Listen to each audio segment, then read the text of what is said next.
اس بات سے ظاہر ہے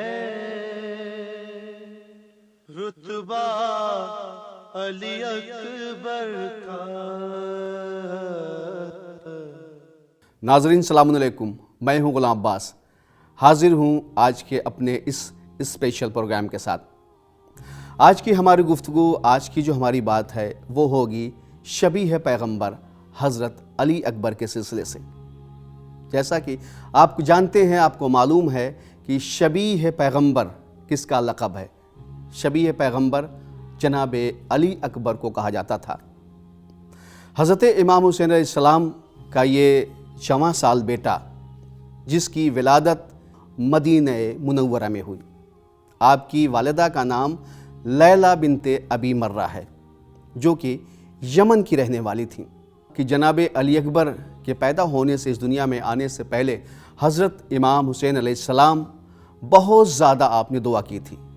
دعا کا سبب یہ تھا کہ جب رسول اللہ اس دنیا سے چلے گئے تو پیغمبر اسلام کے اس دنیا سے جانے کے بعد حضرت امام حسین علیہ السلام کو یہ بات بڑی شاق گزرتی تھی، اور آپ رسول اللہ حضرت محمد مصطفیٰ صلی اللہ علیہ وآلہ وسلم کا دیدار نہیں کر پاتے تھے۔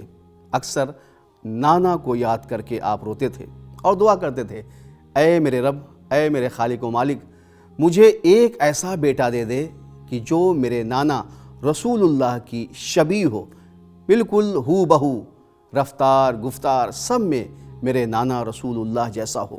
حضرت امام حسین علیہ السلام کی یہ دعا قبول ہو جاتی ہے، اور اللہ حضرت امام حسین علیہ السلام کو جناب ام لیلہ کے ذریعے سے ایک ایسا بیٹا دیتا ہے کہ جو شکل، صورت، رفتار، گفتار میں بالکل رسول اللہ سے مشابہ تھا، اور یہ ذات کسی اور کی ذات نہیں بلکہ شہزادہ علی اکبر کی ذات تھی۔ آپ کی ولادت مدینہ منورہ میں ہوتی ہے۔ تاریخ میں یہ ملتا ہے کہ جناب علی اکبر جب اس دنیا میں آئے ہیں تو حضرت امام حسین علیہ السلام نے جب آپ کے چہرے کو دیکھا ہے تو آپ کی خوشی کی انتہا نہ رہی، کیونکہ جو دعا آپ نے کی تھی وہ دعا آج قبول ہو جاتی ہے۔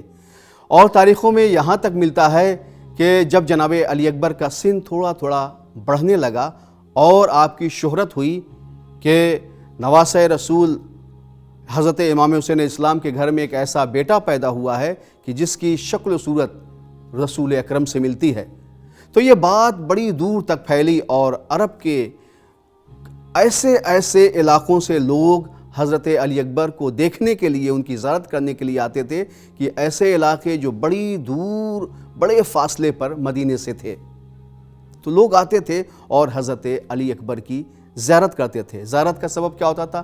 صرف اس لیے کہ رسول اللہ کی شبیہ ہیں۔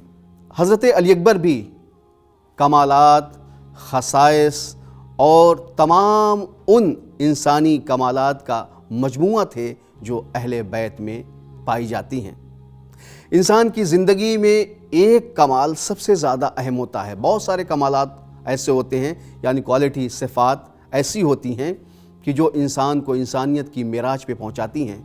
ان میں سے ایک کمال جناب علی اکبر کا یہ تھا کہ آپ صبح کے وقت پانی کسی برتن میں لیتے تھے، بھرتے تھے اور رکھ دیا کرتے تھے، کیونکہ عرب کا وہ صحرا، وہ دھوپ جس میں پرندے آتے تھے اور پانی پیتے تھے، سیراب ہوتے تھے، یہ منظر آپ اپنی آنکھوں سے دیکھتے تھے۔ رات میں کیا کرتے تھے آپ کا دستور تھا کہ جب سورج ڈوب جاتا تھا، اندھیرا چھا جاتا تھا، تو آپ آگ روشن کر دیتے تھے۔ اس کی وجہ یہ تھی کہ شاید اس صحرا میں کوئی مسافر، کوئی پردیسی بھٹکا ہوا بھٹک جائے تو وہ اس روشنی کے سہارے یہاں تک آ جائے۔ جب وہ وہاں پہنچ جاتا تھا تو حضرت علی اکبر ان کے کھانے پینے کا انتظام کیا کرتے تھے، اور اس بھٹکے ہوئے انسان سے کہتے تھے کہ آج تمہیں اسی جگہ پہ قیام کرنا ہے۔ یہ حضرت علی اکبر کا دستور تھا، جو بالکل وہی کام جو حضرت ابراہیم علیہ السلام کیا کرتے تھے، کہ آپ انتظار کرتے تھے جب تک کوئی مہمان نہیں آ جاتا تھا، آپ کھانا نہیں کھاتے تھے۔ حضرت علی اکبر کے لیے ایک بات اور ملتی ہے کہ جب آپ مسجد نبوی میں بیٹھ کے قرآن کی تلاوت کرتے تھے تو گزرنے والے ٹھہر جایا کرتے تھے۔